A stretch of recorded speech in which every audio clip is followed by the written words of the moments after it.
Spiritual meditation is the pathway to divinity. It is the mystic ladder which reaches from earth to heaven, from error to truth, from pain to peace. Every saint has climbed it.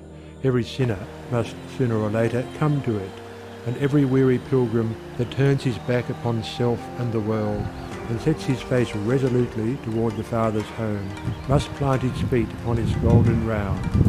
Without its aid we cannot grow into the divine state, the divine likeness, the divine peace, and the fadeless glories and unpolluting joys of truth will remain hidden from you.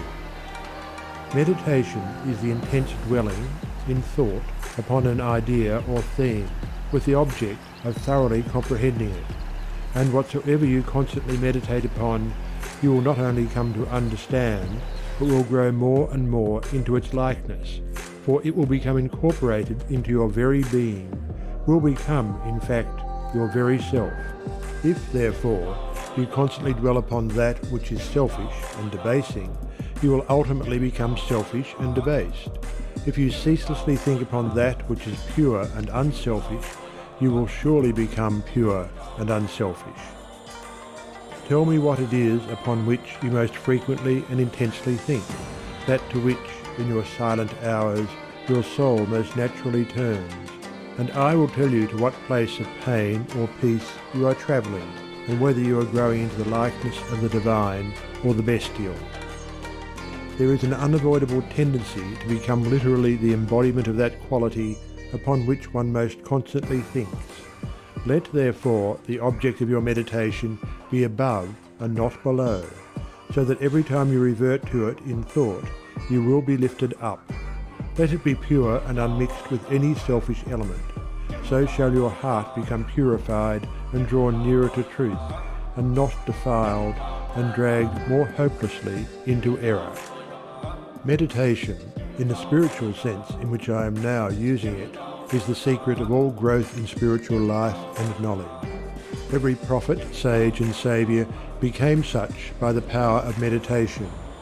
Buddha meditated upon the truth until he could say, "I am the truth." Jesus brooded upon the divine immanence until at last he could declare, "I and my Father are one." Meditation centred upon divine realities is the very essence and soul of prayer. It is the silent reaching of the soul toward the eternal. Mere petitionary prayer without meditation is a body without a soul, and is powerless to lift the mind and heart above sin and affliction. If you are daily praying for wisdom, for peace, for loftier purity and a fuller realization of truth, and that for which you pray is still far from you, it means that you are praying for one thing while living out in thought and act another. If you will cease from such waywardness, taking your mind off those things the selfish clinging to which debars you from the possession of the stainless realities for which you pray, if you will no longer ask God to grant you that which you do not deserve, or to bestow upon you that love and compassion which you refuse to bestow upon others, but will commence to think and act in the spirit of truth, you will, day by day, be growing into those realities, so that ultimately you will become one with them. He who would secure any worldly advantage must be willing to work vigorously for it, and he would be foolish indeed who, waiting with folded hands, expected it to come to him for the mere asking. Do not then vainly imagine that you can obtain the heavenly possessions without making an effort. Only when you commence to work earnestly in the kingdom of truth will you be allowed to partake of the bread of life. And